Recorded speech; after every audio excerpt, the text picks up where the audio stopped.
Hello, beer tubers, and welcome to another beer review with me, Peter the Master of Puppets, today joined by Just Michael? Yes, and we're finally diving into some Blackout Brewing because the fine folks at Blackout Brewing sent me some beers, but all of them were barrel aged. And there's a tendency that when beers are barrel aged, they often get to sit in the cellar for a while because they can last. Yeah. And all the fresh beer moves to the front. But now we're finally cracking some, and this sounds crazy. This is also a collab. They just started distributing to Denmark as well. So if you're in Denmark, you can get their beers now. I think I saw some at Vinspecialisten. Okay.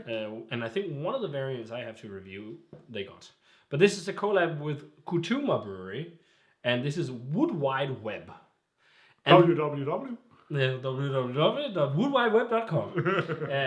And this is a weird, crazy sounding beer. So this is 10%, and this is an Imperial Dark Sour Ale. That doesn't sound too crazy, Nope. but listen to this.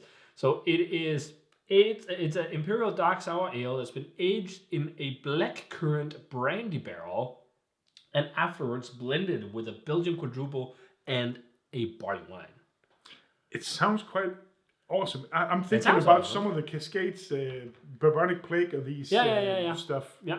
And I really kind of like the intensity and the depth in them. A Cascade, and who else in the States has done like a Crooked Stave from the old when they did the whiskey barrel aged Nightmare on Bread? Yeah. There's not too many that does the dark sour ales. No, and also not the I actually enjoy them quite a lot. I like them as well, especially because they have a lot of depth and stuff. Yeah, without being complexity. crazy sour. Yeah, often. some of them. Some of them. But let's see how this one is. So Pour is a dark colored, really dark ruby red or something. I think. Yeah, brown reddish. Almost looks like a stout in the glass. It almost does look like the Maxa beer. Actually, it does. Yeah. Beige, looking at it. Let's check out the aroma and see what we get. I'm definitely getting blackcurrant. Soft But blackcurrant. do you know what it smells like? It smells like blackcurrant liqueur almost. Yeah, it smells sweet and soft. If you can say know so. crème de cassis? Crème de cassis, no. So, in français, you drink this in France. Crème de cassis. Let me just look on the Wood Wide Web. And this is a liqueur. This is a liqueur made from blackcurrants. And it's often used in making something called Kir Royale or Crème Royale, whatever you put this in. It's 80s. And Welcome I straight. am totally smelling this in there. That sweet blackcurrant thing. Ribena. Yeah, Yeah. I get the notes. But I think this is definitely sweeter smelling than this. Like, this smells more like, you can smell it's brandy. It's been distilled. It's got blackcurrant nuances and whatnot, but it's not like this really sweet stuff. It doesn't smell too sour either. No. And there's a lot of like, just almost like roasty, toasty nuances and toasty woodiness. Smells quite nice. Yeah. Licoricey a little bit too. Yeah, sweet licorice. I think I can definitely smell that there is some kind of strong ale component, but I think it's hard to pick out that it's Belgian or it's a barley wine. So, but I think it smells a lot like what you talked about, these darker sour beers. Also, like, what's it called from Trillium? The one that's Cuvée de Tétro. Oh, yeah, Almost the small bottles. yeah, but there's also in big bottles. Wild Sinner's the Kid. Yeah, These Wild kind of Sinner's the beers. Kid, yeah. But just much less sour smelling and also without fruit. Like, this is just the barrel. But let's try it. Let's try this. Here it is. Cheers. Thanks to Blackout for the beer.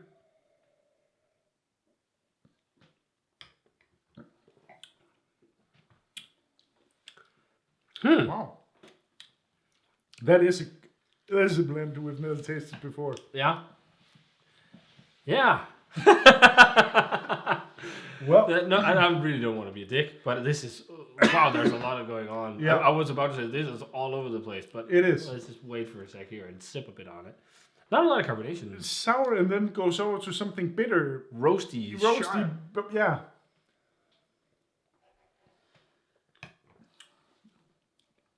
Yeah, I mean, it does not have near the elegance or balance or depth of flavor as a Cuvée de Tétro, but I like the blackcurrant brandy flavor. That's pretty nice. It's like dry, woody blackcurrant flavor. I But think it's the bitter, really dry. And bitter really bitter, too. dry and bitter, yeah. But it could also just be high wood tannins. Yeah, It does not really taste like... it's really dry. It's also quite nutty and toasty. I could use a bit more sourness, to be honest. Yeah. Maybe some fruit would be nice in here too. There's a lot of charred wood too. Yeah, Like dry woodiness. Like it's really unbalanced. woody. It's a bit all over the place. Yeah, yeah. I'm looking forward to see how their barrel aged stout will be. No, they're probably going to be different. They sound a whole lot different than this. I mean, it's not a bad beer. No, it's just really weird. It just throws you for a loop. It's so dry. It's so dry. Yeah. Like there's a lot of sweetness, but there's so much. It's like woody and dry. It's almost like licking the outside of a wooden barrel. Yeah. Like it's on the verge of being too much. There's so much dry tannic wood. Like it's almost like you just took, I mean, take a plank of wood and just do like. It's almost like that, and there's like.